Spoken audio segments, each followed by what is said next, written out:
Hello, all. This is The Wandering Eye. Um, as I'm sure some of you have noticed in the last few weeks, the Daily Wire, interestingly, has put out an episode of Matt Walsh's Real History about the real history of the U.S. Civil War and the Confederacy. And I thought that this was very, very welcome. I'm very surprised that the Daily Wire would put it out, even given that Ben Shapiro is in charge of the Daily Wire. Um, Matt Walsh has impressed me on multiple occasions prior to, and I didn't really doubt that he would stick up for the South to some degree, but he makes a lot of the same arguments that kind of Southern apologists, that defenders of the South have been making forever. And he makes them very clearly and cogently and unapologetically. And I think that to the extent that the broader public and especially committed quote unquote American conservatives are able to access the content because it is behind a paywall, I think that it will do great good in vindicating the South and uh, reintroducing, de-anathematizing the South, Southern culture, Southern history, Southern political perspectives in our current moment. And I think that that's a fantastic development because, as I've said here before, I believe that the Southern tradition, politically, culturally, and otherwise, has a great deal to say and to contribute in our current political moment. Um, but this got me thinking, along with some other recent developments, uh, about why neoconservatives, such as Ben Shapiro, for instance, have for so long castigated and ostracized Southern conservatives, why they have such an enmity with Southern conservatism, with the Southern tradition, and the Southern people in general. And I don't think that it's enough to just say, oh, well, they're fake conservatives, they're rhinos, they're this and that. Why? Why are they not conservative? I don't believe that they are conservative, but why are they not conservative? And so I wanted to talk a little bit about the history of uh, 20th century and 21st century American conservatism, about who the neoconservatives actually are, when was the falling out between the neoconservatives or the rest of the conservative coalition and Southern conservatives, and why did that falling out occur, and why is there this fundamental enmity? Why does it seem that so many diehard Republicans, so many supposedly diehard American conservatives, nonetheless have complete disdain and disregard for the South? Why is it that people like Victor Davis Hanson want to take every opportunity that they can to somehow endeavor to connect the modern Democrat Party with the Confederacy? Why is it that a lot of your average walking around conservatives who just are not versed in history of these things hate the South? Why do they allow it to be made the boogeyman that the neoconservatives would have it be? Because the left loves it when they do that. The left hates the South. The left hates Robert E. Lee and the Southern heroes and the Southern virtues and all the rest of it. And they're happy to see the right do its part in tearing it down and erasing it. And I hope that this recent uh, content from Matt Walsh will help in reversing that, help in turning the tide in favor of the South and restoring its position in our discourse and its voice. But there are a few things here that I wanted to talk about. Uh, at base, this kind of goes back to the coalition that formed 20th century, or what we probably even call Buckleyite American conservatism. So this started with William F. Buckley Jr.'s efforts to kind of put together a coalition to effectively oppose communism in the Cold War intellectually. Uh, Founded organizations like the Integrated Studies Institute, Young Americans for Freedom, a National Review, and starting in the 50s and going into the 60s. And his coalition was made up of primarily three groups: conservatives who had held to traditional perspectives, uh, who were not caught up in the dichotomy of capitalism and communism, but had what we would call the paleoconservative perspective, the actual traditionalists. And I would say that in large part, Buckley was part of this group. Although a lot of people call him a neoconservative today, I don't believe that that's fair. I think that he peaked a side later, and it was the wrong one. But I do believe that fundamentally, most of his principles and much of his perspective was actually fundamentally traditionally conservative. Then you have libertarians.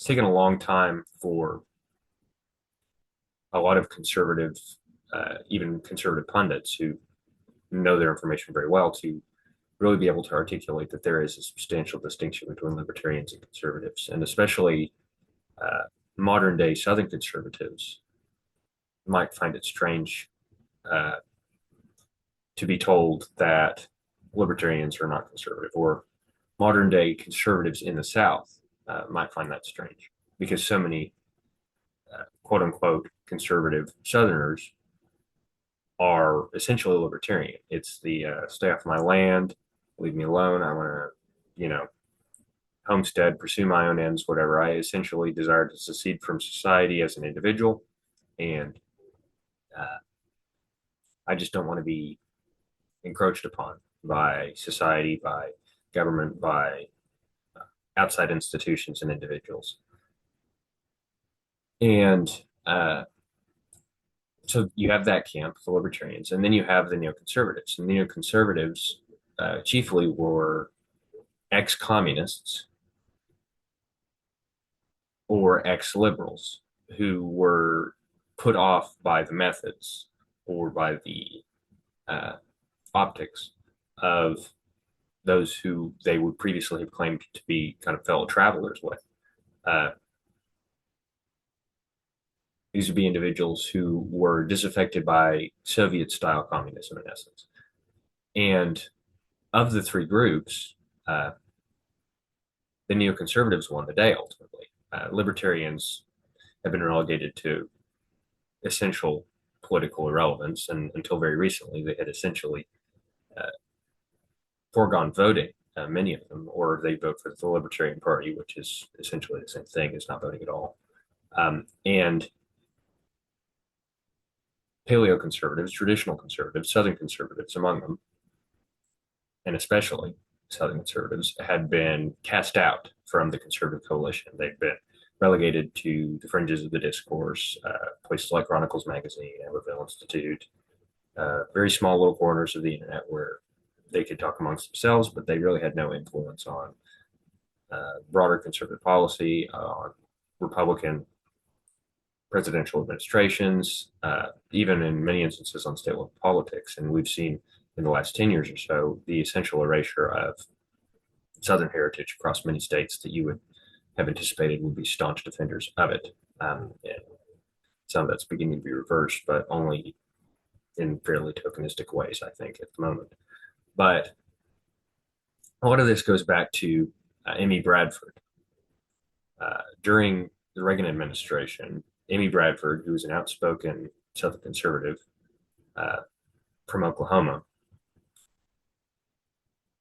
was nominated for the position of the head of the National Endowment for the Humanities. And he's a very well read, very articulate man of letters, a prominent Southern historian. He was well suited to the job. And essentially, his nomination was torpedoed by neoconservatives within Congress and within the Reagan administration. And from that point forward, it was kind of understood that the paleoconservatives had been vanquished within the conservative coalition, that they'd been cast out, that Southern conservatism at that point began to be openly anathematized by others who professed themselves to be conservative. And these were chiefly neoconservatives. But why would they do this? That's the question. And I think that ultimately you have to ask yourself what sort of person or what fundamental values would lead a person first to follow the course of leftism, of communism, of socialism, of liberalism, and then to uh, depart therefrom and profess to be conservative, almost on a dime. And I think that fundamentally, fundamentally, this arose in many instances from a disaffection with what they saw as a lack of faithfulness, a lack of fidelity to leftist principles on the part of the Soviets in particular during the Cold War. In essence, they believed in the professed goals of the Soviets, but they opposed the methods. They believed that the Soviets were essentially just using the promises of leftist egalitarianism, of material equality, etc., as a vehicle to power, as a way to dupe the populace and to get into power, and that they had no real intention of actually implementing the goals that they professed to possess. So they came over to the side of fusionist conservatism, not as conservatives, but as anti-Stalinist communists, uh, as jilted lovers, in essence, of leftist egalitarianism. But they never ceased to hold the ideals that egalitarianism encompasses. And Amy Bradford has a collection of essays called The Reactionary Imperative, in which he puts fairly well this notion that during the Reagan administration, which, following Reagan's election and then his reelection, there was this notion among many conservative Americans that, a great victory had been won, very similar to 2024 election and with Trump. A great victory had been won, and this was going to be the watershed moment, and the course of American politics was going to fundamentally shift, and we were going to get a new and lasting conservative status quo. We were going to restore conservative principles and conservative dominance within American politics. That did not happen, and that did not happen chiefly because of neoconservative influence within the Reagan administration. And Amy Bradford puts it fairly well at one point, where he says, quote, this is from his essay entitled On Being Conservative in a Post-Liberal Era. He says, there are, to be sure, certain groups who have recently attached the conservative label to themselves who enjoy the confusion, that is, among true conservatives, because it allows them to so redefine our position that we can no longer hold it for our own. It allows them to steal our identity and put it to uses at variance with its origins, to invert it into something foreign to itself, leaving those who are still conservatives in the familiar sense of the term with no ground on which to stand. These interlopers want to get their agenda defined as axiomatic by leaving no useful space to their right. In our own particular context, to leave the quote there, I'm going to pick up again, but this brings to mind people like James Lindsay, maybe even Konstantin Kisin, obviously Mark Levin and others, who want to redefine quote unquote MAGA to say, oh, well, we got Trump elected, our ideas got Trump elected, when in fact Trump was elected on a seeming rejection of those ideas, because neoconservative ideas have dominated much of American politics, foreign policy for the last 20 years, certainly during the Bush years, during the later Reagan years, during the years of Bush Sr., even I would say Bill Clinton's administration was essentially neoconservative in many respects. And Trump's first term was also dominated by neoconservatives.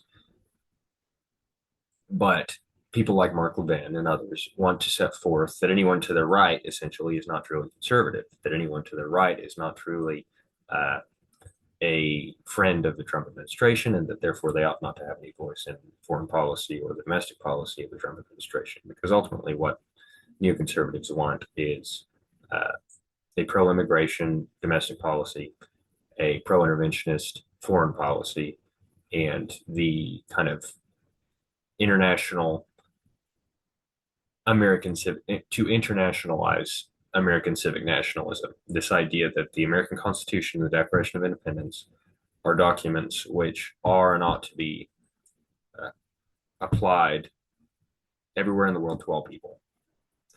And this is something that conservatives reject. Certainly, via the American Constitution, one can speak about the universality of the principles expressed in the Declaration of Independence, and Jefferson was quite an idealist. So, there's an argument to be had there. But the Constitution was not made for any people. It was made for a people. It was made for the American people, and it's not applicable to any other. It is a consequence of particularities of American history and American character, and it does not work and will not work in Iran and Japan and Germany and Mexico and Latin America. Many Latin American countries, in fact, have essential replicas of the United States Constitution, and yet their countries do not function in any way similar to the United States. And it's because the character of their people and of their history and tradition is not in keeping with the substance of their constitutions, because their constitutions are essentially our Constitution, and it was made for us. But I want to continue with my quote. Okay, let's see. Yes. So he's talking about these essentially pretenders to conservatism, these neoconservatives. He said, they want all the persuasive advantages that come in a post-liberal era of calling their view conservative, regardless of its essentially statist, pacifist, and coercively egalitarian implications. Obviously, the statism and the coercive egalitarianism of neoconservatism are relatively evident. But what about this, them being pacifists? Well, I think that chiefly pertained in his time to their,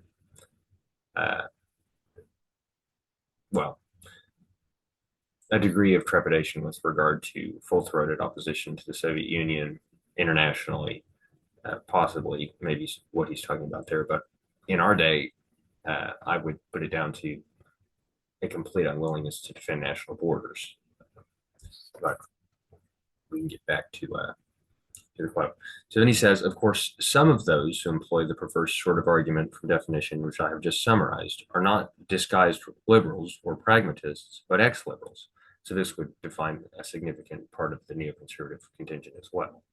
There would be those who would fit well in with the neoconservatives, which is who he was describing first, who weren't really neoconservatives in the sense that they weren't disaffected liberals, but they were liberals disguising themselves as conservatives, which they could easily do because there were many ex-liberals among conservative ranks who hadn't departed so far from liberalism as they might pretend.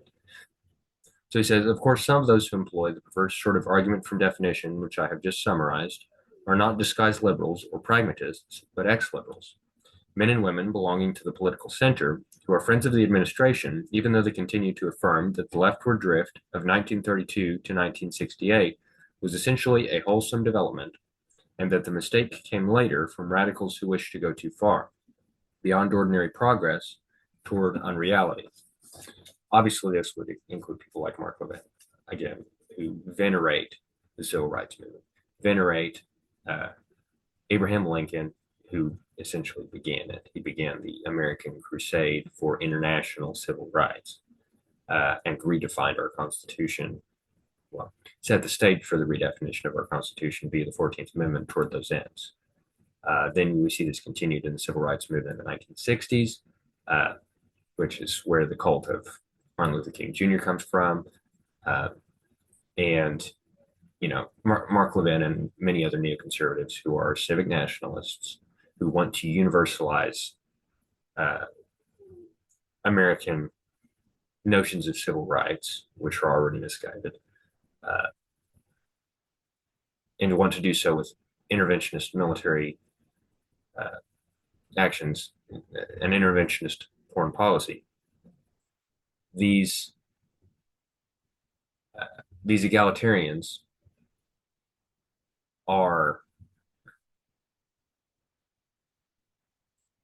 they're trying to co-opt what was supposed to be a conservative movement, just like they did in the Reagan years, in order to serve an ultimately leftist end. And that's really what this topic comes down to: is the ends of the neoconservatives are not conservative; they're leftist. And it's taken us as a people a long time to recognize this because we got caught up in the binary uh, kind of atmosphere of the Cold War for a very long time in our rhetoric, and we're just now coming out of it. That there are those who support domestic protections for civil rights, and there are those who oppose them, and those who oppose them are the Soviet-aligned communists, and those who support them are the liberal democratic West. And neoconservatives have always been proponents of this kind of civil rights liberal democracy, this liberal leftist uh, egalitarianism. But why is this incompatible with conservatism? Uh, Here's another quote that I've got from Emmy Bradford from his book A Better Guide Than Reason. He says, quote, "Let us have no foolishness indeed. Equality as a moral or political imperative, pursued as an end in itself, equality with a capital E, is the antonym of every legitimate conservative principle. Contrary to most liberals, new and old, it is nothing less than sophistry to distinguish between equality of opportunity, uh, that is, equal starts in the quote, race of life, and equality of condition, or equal results. For only those who are equal can take equal advantage of a given circumstance." Which is to say that conservatives definitionally must, to be anything, to exist at all, conservatism must mean a respect for an observation of some degree of traditional notions of hierarchy. And uh, we get caught up a lot as Americans in the myth of the American Revolution that we were revolting against a king and a hereditary aristocracy. We weren't. We were revolting against an empire which did not respect us as citizens. In fact, the much of the founding generation still loved and uh, regarded the king as legitimate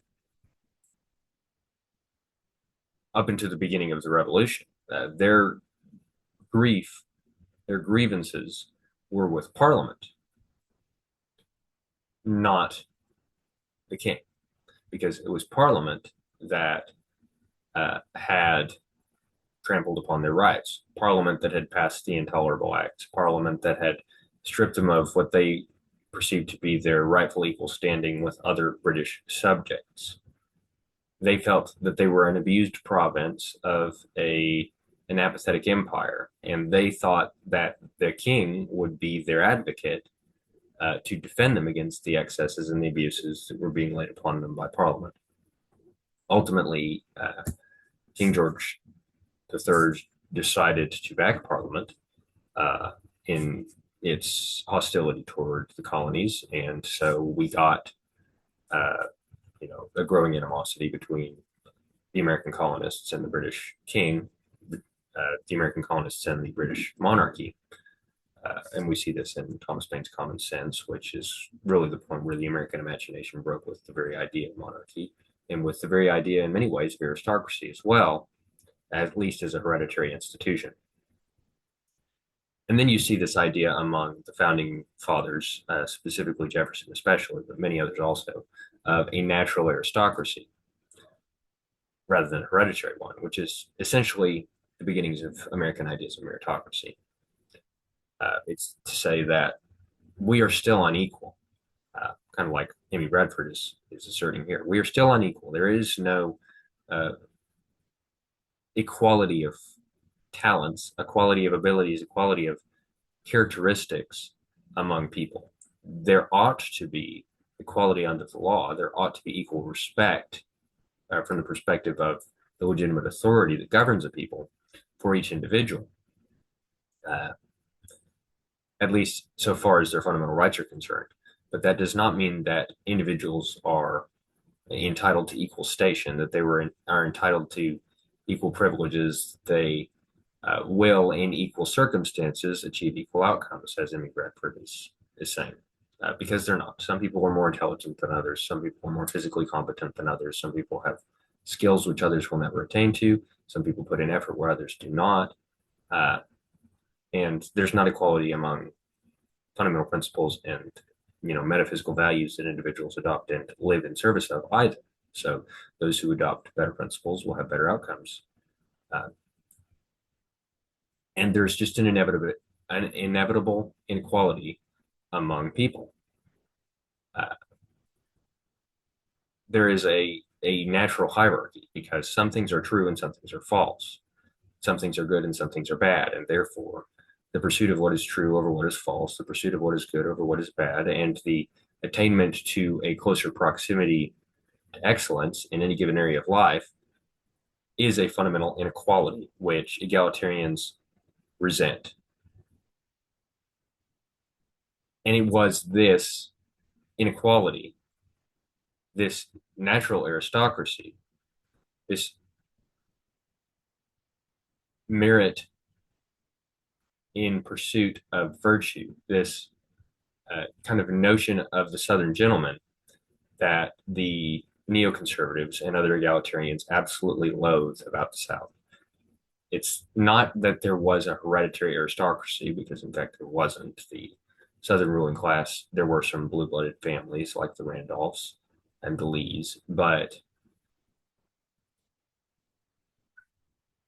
there was an incredible amount of upward mobility as well.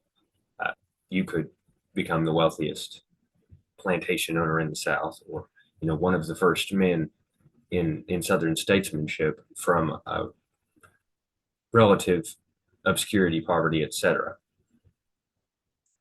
Um, but what they hate is this notion that there is a class of people who, uh, by their station, whether it should come by birth or by circumstance, by achievement, but by their station as the leaders of their society, there's this notion of paternalism whereby the aristocrats, be they hereditary or natural,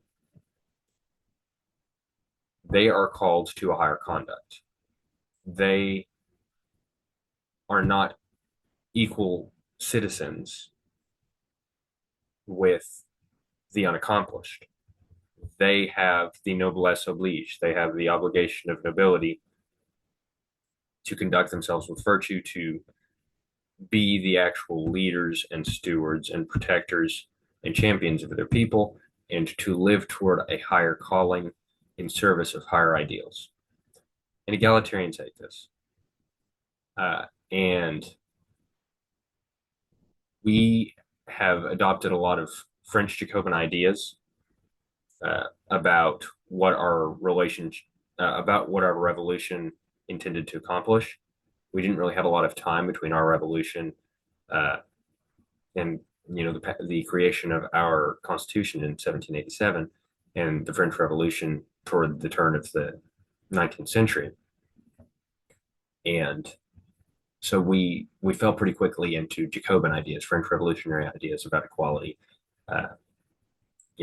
égalité, liberté, égalité, fraternité. A lot of Americans think that that's what our revolution was about: liberty, equality, fraternity. It wasn't. It was about asserting the rights of Americans as a self-governing people, independent of an empire which had ceased to respect them in a collective capacity.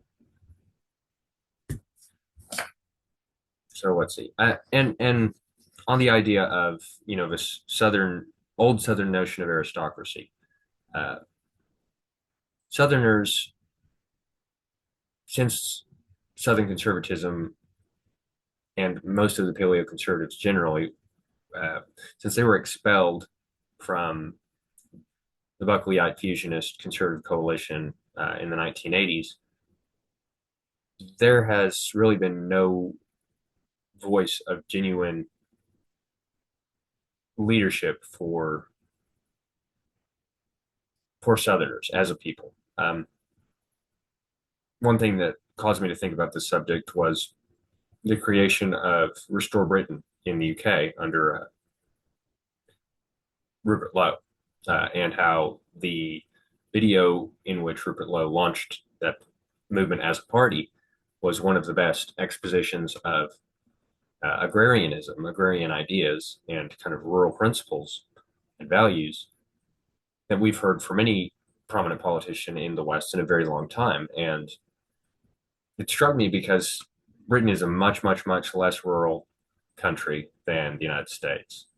And in many ways, it is much further from agrarian principles than we are, both chronologically and just factually. Yet, far fewer Britons hold to them than Americans in their daily lives. Yet they're able to have a party which will espouse those principles, and we are not. We get, uh, pyrotechnics. We get the TPUSA halftime show pretending to be country, while manifestly being anything but. And that's no knock on them. They're playing to the least common denominator, which is what everyone does in our politics. But why is there not a party? Why is there not a voice? Why is there not a political presence that advocates Southern ideas, that represents Southerners? Because for some time, the Democrat Party did do this. The Democrat Party was largely a sectional, regional party more than anything else. It was the party of the South. And that's why you still see many Democrats in the South today who hold conservative positions on almost every single issue, yet they remain registered Democrats, because it used to be that that was the party of the South, and they have a loyalty to that, even if they never vote for Democrat candidates. But in Britain, where they don't have two-party political dynamics to so great an extent, you get things like the Plaid Cymru in Wales, which is just a Welsh nationalist party. You get things like the SNP in Scotland, which is literally the Scottish Nationalist Party or Scottish National Party. And you don't get that in the United States because we just have these two binary political monoliths that are just grab bags of every different group. It's this big tent politics, this fusionism on steroids of every group thrown into one camp or the other. And we're stuck with a whole bunch of neoconservatives who agree with the left on almost everything, a whole bunch of ex-liberals who, whether their intentions are genuine or honest or not, they aren't conservative. Most of the political commentary on the internet, I would say, since 2019, that is anti-leftist, anti-democrat, and they don't have conservative priors. And the real conservatives, the paleo conservatives and the Southern conservatives, have been locked out of the discourse for so long that we're still at a disadvantage. There are very, very few voices speaking up for our tradition. And so I just wanted to talk a little bit about that subject. I'm running out of time because I have a hard cutoff how long I can make these videos with current software that I'm using. But I just wanted to kind of cogitate a little bit and talk about what I hope the implications of kind of this recent vindication of the South in the popular imagination could be, and the history of why it's been anathematized, why it's been cast out. So I would certainly encourage everyone who's able to go and watch Matt Walsh's Real History of the Civil War. I think it's very good. Recommend it to your friends. If you know anyone who has the Daily Wire, if you have the Daily Wire, try to get it out there and promote it, because it is a window of opportunity. It creates a window of opportunity for Southern conservatives and Southerners generally to make our case and to be lent an ear that has been denied us for 40 years among other conservatives. So those are my thoughts. If you have anything you'd like to contribute to this discussion, I'm sorry for how scatterbrained this video was, but but I thought it was worth making nonetheless. And hopefully, I will have some more out in the coming weeks. I have a couple of ideas, but that remains to be determined. So, thank you for tuning in. This has been The Wandering Eye. Deo Vendis, and God bless.